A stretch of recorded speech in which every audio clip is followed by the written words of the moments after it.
Hello everyone, সবাইকে স্বাগত জানাচ্ছি আমাদের আজকের এই লেকচারে। আমরা আজকে মূলত অষ্টম অধ্যায়ের সিকিউ সলভ করার চেষ্টা করব। তবে সিকিউ সলভের ক্ষেত্রে আমরা একটা জিনিসকে খুবই বেশি গুরুত্ব দিব, সেটা হচ্ছে আমরা কঠিন কঠিন কিছু সিকিউ যেগুলো কলেজ এবং বোর্ডে এসেছিল সেগুলো বাছাইকৃত কিছু কঠিন প্রশ্নই আমরা সলভ করব। প্রথমে আমরা নটরডেমের যেই 3টা সালের প্রশ্ন আছে তাদের সেমিস্টার ফাইনালের, সেটা দিয়ে আমাদের আজকের এই ভিডিও শুরু করব। তো আমরা যদি একটু 2025 সালের সেমিস্টারে বা ইয়ার ফাইনালে আই থিংক আসছিল, সেই কোশ্চেনটার দিকে তাকাই। আমাদের বলছে একটা সরল দোলকের কার্যকরী দৈর্ঘ্য দেওয়া আছে 99 সেন্টিমিটার, এর সর্বোচ্চ সরণ দেওয়া আছে এক্স এর মান 5 সেন্টিমিটার। এটাকে পাহাড়ের চূড়ায় নিয়ে গেলে এটা সঠিক সময় দেয়, অর্থাৎ সেকেন্ড দোলক সেটা পাহাড়ের চূড়াইতেই সঠিক সময় দেয়। এখন আমাদের বলা হয়েছে পরবর্তীতে এর কম্পাঙ্ক দ্বিগুণ করা হলো, আরেকবার বিস্তার দ্বিগুণ করা হলো। আমাদের গ নাম্বারে এই ইনফরমেশন লাগবে না, আমাদের গ নাম্বারে আমরা জাস্ট কার্যকরী দৈর্ঘ্য দিয়েই আমরা সলিউশন করতে পারবো। আমাদের বলছে যদি ভূপৃষ্ঠে আমরা সরল দোলকটাকে নিয়ে আসি, তাহলে এটি দিনে কত দোলন হারাবে বা লাভ করবে সেটা আমাদের বের করতে হবে। আচ্ছা, তোমাদের এখন আমি একটা কোশ্চেন করি। তোমরা বুঝতে পারতেছো যে সরল দোলকটাকে পাহাড়ের চূড়ায় যখন নিয়ে যাওয়া হয়েছে তখনই সে সঠিক টাইম 2 সেকেন্ড দিছে। তাহলে ভূপৃষ্ঠে আসলে তার জি এর মান বাড়বে নাকি কমবে? পাহাড়ের চূড়ায় থেকে ভূপৃষ্ঠে ভাইয়া বাড়বে। বাড়বে, গুড। বাড়বে ভাই। তাহলে পৃথিবী পৃষ্ঠে জি এর মান বাড়বে। আচ্ছা, জি এর মান যদি বাড়ে তাহলে পর্যায়কাল কমবে নাকি বাড়বে? কমবে ভাই। কমবে, গুড। পর্যায়কাল যদি কমে তার মানে সে ফাস্ট আগাচ্ছে, তাহলে আমরা দোলন হারাবো নাকি গেইন করব? ধরুন গেইন করবো ভাই। গেইন করব। কেন গেইন করব? কেননা সে এক্সট্রা দোলন দিবে, কেননা সে বর্তমানে পর্যায়কালকে কমায় ফেলছে। তাহলে দিনে সে আগে যে কয়টা দোলন দিত, বর্তমানে তার দোলন সংখ্যাকে সে কি করবে? বাড়ায় দিবে। তাহলে আমরা কি করব? দোলন গেইন করতে পারবো। ক্লিয়ার? আচ্ছা, এখন যদি আমরা একটু চিন্তা করি যে দোলন আসলে কয়টা আমরা গেইন করব, কিভাবে আমরা বের করব। প্রথম কথা সেটা হচ্ছে, আমরা যদি এখন হিসাব করতে চাই যে আমার ভূপৃষ্ঠে তার পর্যায়কালের মান কত, T is equal to 2 pi root over l by g. তাহলে অলরেডি আমার এল এর ভ্যালু দেয়াই আছে। তাহলে 2 পাই রুট ওভার 0.99 ভাগ 9.8। তাহলে সেটার মান কত আসে? পর্যায়কাল কত আসে ভূমিতে?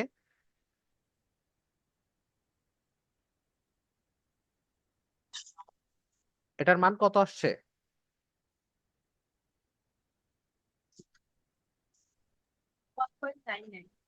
কত আসছে? 1.59। 1.99। তারপরের ডিজিট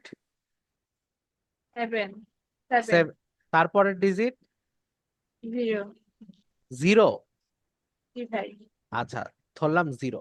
আমরা কেন 3-4টা ডিজিট নিলাম? কেননা চিন্তা করেন, এক দিনের কথা বলছে, তো এক দিনে তার তো দোলন সংখ্যা অনেক বেশি হবে, রাইট? তো আপনার দশমিকের পরের সংখ্যাটাও এই জন্য খুবই ইম্পর্টেন্ট। কেননা আপনার উত্তরে দেখবেন একটা বিগ ডিফারেন্স সেখানে সে ক্রিয়েট করতেছে। কথা কি বুঝতে পেরেছেন?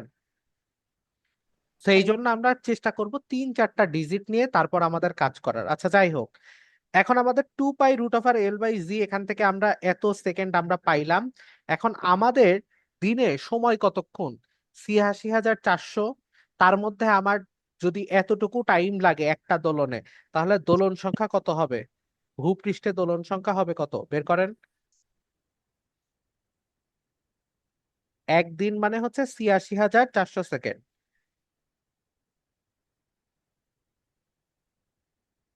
তাহলে 86,400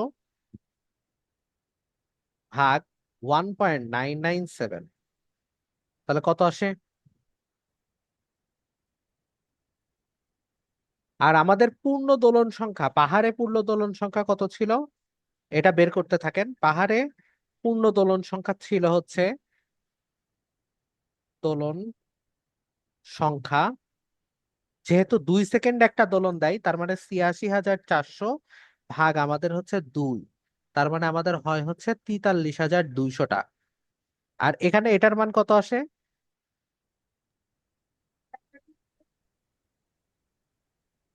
ক্লিয়ার না আপনার কথাটা?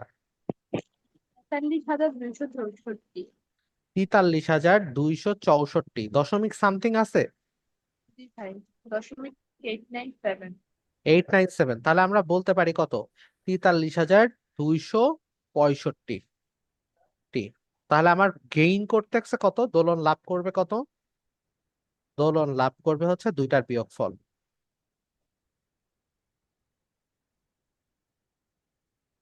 তাহলে কত আসে মান বলেন? মান কত আসে? 65 আসে মনে হয় না? 65টি। তাহলে আই থিঙ্ক পারা যাবে। Next math. এইটারই ঘ নাম্বারে আমাকে বলছে দোলনটির কম্পাঙ্ককে দ্বিগুণ আর বিস্তারকে দ্বিগুণ করার ক্ষেত্রে কোনটির ক্ষেত্রে শক্তি বেশি হবে। অর্থাৎ আমাকে এখন দেখতে হবে শক্তির সাথে মূলত আমার বিস্তার এবং কম্পাঙ্কের কি সম্পর্ক। তো এখন দেখো দোলনের ক্ষেত্রে যাই হোক না কেন আমার শক্তির মান কত? শক্তির মান হচ্ছে 12 mv², রাইট? আমি যদি এখন স্থিতি শক্তিকে কাউন্ট না করি বা স্থিতি শক্তিকে ইনিশিয়াল অবস্থায় 0 ধরি অথবা যেটাই ধরি না কেন, আমাদের মান আসবে কি 12 mv²। এটাকে যদি এখন আমি ভিটাকে ইলংগেট করি যে ভি ইজিক্যাল টু কি ওমেগা এ, তাহলে আমার মান কত আসে?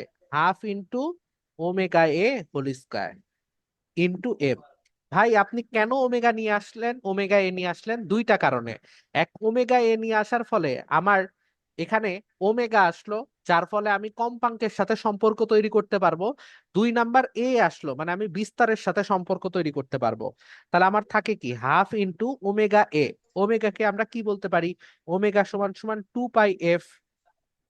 যেহেতু আমার ওমেগা সমান সমান কি 2π/t, আর 1/t মানে কি এফ বা কম্পাঙ্ক। তাহলে আমি বলতে পারি ওমেগা সমান সমান হচ্ছে আমার 2πf a whole square m। তাহলে আমার কি আসে? আমার আসে হচ্ছে এখানে 4 আসবে, তাহলে 2π² f² a² ইন্টু m। তাহলে আমি বলতে পারি আমার যে শক্তি আছে সেই শক্তিটা f² এবং a² সমানুপাতিক। তাহলে দেখেন বিস্তার যদি আমি দ্বিগুণ করি, এ কে যদি আমি 2 গুণ করি, তাহলে আমার গতি শক্তিও কত গুণ হবে? 4 গুণ। আবার আমি যদি ফ্রিকোয়েন্সিকেও ডাবল করি তাহলেও আমার গতিশক্তি কত গুণ হবে? 4 গুণ। তার তো দুই ক্ষেত্রে আসলে শক্তির পরিমাণ কি একই পরিমাণই বৃদ্ধি পাবে। কথা কি ক্লিয়ার? আশা করি পারা যাবে। ভাইয়া, হ্যালো ভাইয়া। হ্যাঁ হ্যাঁ বলো। ভাইয়া হচ্ছে এখানে বেগের মান সর্বোচ্চ কেন ধরলেন? সর্বোচ্চ ধরলাম কেননা তুমি যেখানেই শক্তি কাউন্টটা করো না কেন সেটা তো আসলে ইনিশিয়াল সাম্য অবস্থার গতিশক্তির সমানই হবে। বুঝছো আমার কথা? জি বুঝতে পারছি, জি বুঝতে পারছি এবার। আচ্ছা গুড। তারপর এনডিসি 23-এর কোশ্চেনটা আমরা দেখি। 23-এর কোশ্চেনে কি বলছে? একটা সরল দোলকের কার্যকরী দৈর্ঘ্যের মান 1.15 মিটার এবং একটি স্প্রিং এবং একটি স্প্রিং এর নিচের প্রান্তে 4 কেজি ভর ঝোলালে এত সেন্টিমিটার প্রসারণ হয়। সরল দোলক এবং স্প্রিংকে ভূপৃষ্ঠ হতে নির্দিষ্ট উচ্চতায় নিয়ে যাওয়া হলো। সরল দোলকটির 100টি পূর্ণ সম্পন্ন করতে কত সময় লাগবে? আচ্ছা আমি বুঝলাম না, নটর ডেমের কোশ্চেন এত সহজ কেমনে? আচ্ছা, আমাকে জাস্ট হচ্ছে একটা পূর্ণ স্পন্দন সময় করতে লাগবে হচ্ছে টাইম পর্যায়কাল টি। তাহলে আমাকে যেমনি হোক টি পর্যায়কাল বের করে তাকে জাস্ট 100 দ্বারা গুণ দিলেই হবে। কথা কি বুঝছেন নাকি কঠিন লাগছে? ভাই, পারা যাবে না? বুঝতে পারি। আচ্ছা, সিমাইত বলো তো এটার আনসার কত আসছে। সিমাইত বলো। ওই রনি আপা আছে মনে হয়, তারপর মহান আসো, বের করো। তারপরে যে কি সিদরাতুল মুনতাহা আসো, বের করো এটার মান কত আসে। জাস্ট পর্যায়কাল বের করে তাকে 100 দ্বারা গুণ করতে হবে, তাহলে মান অটোমেটিক্যালি বের হয়ে যাবে। ঢাকা কলেজের একটু সলিউশন করা দরকার। ঢাকা কলেজ দেখলাম এই অধ্যায়ের বেশ ভালো ভালো কিছু কোশ্চেন করছে। আমার কাছে ঢাকা কলেজের কোশ্চেন গুলো খুবই ভালো লাগছে। আমি আসলে আর একটু টাইম পাইনি। আমার আজকে সারাদিনই এক্সাম ছিল, তো টাইম পেলে আমি ঢাকা কলেজের কোশ্চেন গুলো আর একটুখানি সলিউশন করার চেষ্টা করতাম। তাহলে আমাদের উত্তর কত আসলো? 2π√L/g। একজন উত্তর বলো। তাহলে 2π √1.15 ভাগ 9.8, তাহলে আমাদের মান কত আসে 2.152 সেকেন্ড। আর 100টা পূর্ণ সম্পন্ন করতে তাহলে আমার টাইম লাগবে কত, 100 × t, তার মানে 2.152 × 100, তাহলে আমাদের আসে 215.2 সেকেন্ড। পারা যাবে? আশা করি এইসব জি ভাই। সহজ অঙ্ক পারা যাবে। আচ্ছা, পরবর্তীতে কি বলছে, আচ্ছা এই অঙ্কটা আমি আগে থেকেই দেখে রাখছিলাম, এই অঙ্কটাই ভেজাল আছে, এই অঙ্কটা আসলে ভুল। কেন ভুল আমি একটুখানি বলি। সরল দোলক এবং স্প্রিংকে ভূপৃষ্ঠ হতে কত উচ্চতায় নিয়ে গেলে তাদের দোলনকাল সেম হবে?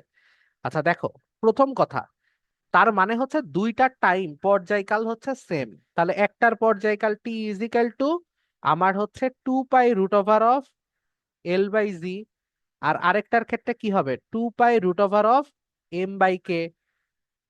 এম এর মান অলরেডি দেওয়াই আছে আমার 4 কেজি, আর আমার এখানে প্রসারণ কত সেটা আমার দেওয়া আছে, তাহলে আমি খুব সুন্দর মতোই বলতেই পারি mg = kx। তাহলে আমার কে ইজিক্যাল টু কি হবে, কে ইজিক্যাল টু হবে হচ্ছে mg/x। তাহলে সেম জিনিসটা যদি আমি এখানে প্লট করে দিই, তাহলে আমার থাকবে হচ্ছে 2π√M/mg × তাহলে আমার এম কাটা, তাহলে আমরা বলতে পারি 2π এখানে কাটা যাবে, তাহলে আমি বলতে পারি আমার 2π কাটা, তার মানে আমার হচ্ছে L/z ইজিক্যাল টু x/z, এরকম আছে না? তাহলে সেই ক্ষেত্রে আমার দেখো কোনোভাবেই আমি আসলে ওই আর এর মানটা আসলে বের করতে পারতেছি না। মানে তুমি যেই শর্তই বসায় না কেন, বারবার আসবে যে L = x, এই শর্ত মানলে তারপরেই সম্ভব হবে। আর তুমি যদি এখন বিপরীত ভাবে একটু থিঙ্কিং করতে চাও, যে না আমি বিপরীত ভাবে একটু থিঙ্কিং করে এই অঙ্কটা সমাধান করতে যাব, তাহলে দেখবা জি এর ভ্যালু এত বেশি আসে, মানে প্রথমে m/k করলা, মানে এখান থেকে ধরো কে এর মান বের করলাম। আরেকটা পদ্ধতির কথা বলছি, যে ধরো আমরা এখানে আরেকটা পেজ অ্যাড করি, পেজ অ্যাড করলে আমাদের জন্য সহজ হবে। আমরা একটা পেজ অ্যাড করি, করে আমি ধরো এখানে হিসাব করলাম যে না ভাই আমি এরকম শর্ত টর্ত না, আমি ডিরেক্টলি জি এর মান বের করব। মানে আমার mg = যে kx, এইখান থেকে আমি হচ্ছে ডিরেক্টলি বের করব যে আমার কে এর ভ্যালু কত। তো তুমি কে এর ভ্যালু কত এটা বের করো, যে প্রথমে তো আমার আহ উচ্চতায় নিয়ে যাওয়ার আগে ভূপৃষ্ঠে ধরো সেটা ছিল, তাহলে ভূপৃষ্ঠে ছিল সেই হিসাবে তুমি যদি জি কে 9.8 ধরো, প্রথমে 9.8 ধরে ধরো কে এর একটা ভ্যালু বের করলা। এই কে এর ভ্যালু বের করার পর তুমি ধরো এখানে ইনপুট দিলা, ইনপুট দিয়ে টি এর একটা ভ্যালু বের করলা। এইবার ধরো এই টি এর ভ্যালু ইনপুট দিয়ে তুমি 2π√L/g করে এইখানকার জি এর ভ্যালু তুমি বের করলা। জি এর ভ্যালু যদি তুমি বের করে তারপর মানটা দেখো, তাহলে দেখবা মানটা এত পরিমাণ বেশি যে সেটা ভূপৃষ্ঠের কোথাও থেকেই, মানে ভূপৃষ্ঠের থেকেও সেই জি এর ভ্যালুটা বেশি। তো আসলে প্রথমত এই কনসেপ্টটা পুরোপুরি টোটালি রং। কেন রং? কেননা ভাই স্প্রিং কে যখন তুমি উপরে নিয়ে যাবা, তখন স্প্রিং এর উপরে যেই ওজনটা ছিল সেই ওজনটাও তো আলটিমেটলি কমেই যাবে। তারপরেও আমরা যদি তর্কের খাতিরে ধরি না যে কমবে না, তারপরেও এই অঙ্কটা আসলে এইভাবে করা সম্ভব না। মানে এই 23 সালের যে কোশ্চেনটা ছিল এনডিসির ইয়ার ফাইনালের, সেই কোশ্চেনটা একটু ভুল ছিল, বুঝছো? আমি দুই জায়গায় দেখার চেষ্টা করছি, দুই জায়গাতেই সেম ভাবেই আসলে ভুল করে দেওয়া, বা ভুল আনসার জাস্ট বের করে দেওয়া। যাই হোক, এরপর এনডিসি 20 সালের কোশ্চেনটার দিকে একটু তাকাও। কি বলছে, পরীক্ষাগারে একজন ছাত্র উলম্বভাবে রাখা একটা স্প্রিং এর উপর 0.8 মিটার উঁচু থেকে 4 কেজি ভরের একটা বস্তু ছেড়ে দিলে স্প্রিং এ আটকে যায় এবং 0.2 মিটার সংকুচিত হয়। একই স্প্রিং কে দৃঢ় অবস্থানে আটকে একই ভর যুক্ত করে দোলন কালের পরিবর্তন লক্ষ্য করা হলো। আচ্ছা, ওটা আমার দরকার নাই, আমার প্রথম হচ্ছে স্প্রিং এর প্রতিরোধকারী বল। তাহলে এখানে কি করতে হবে বলতো, যে কোনো একজন বলেন তো কি করব আমরা এখানে প্রতিরোধকারী বল বের করার জন্য? এনিওয়ান?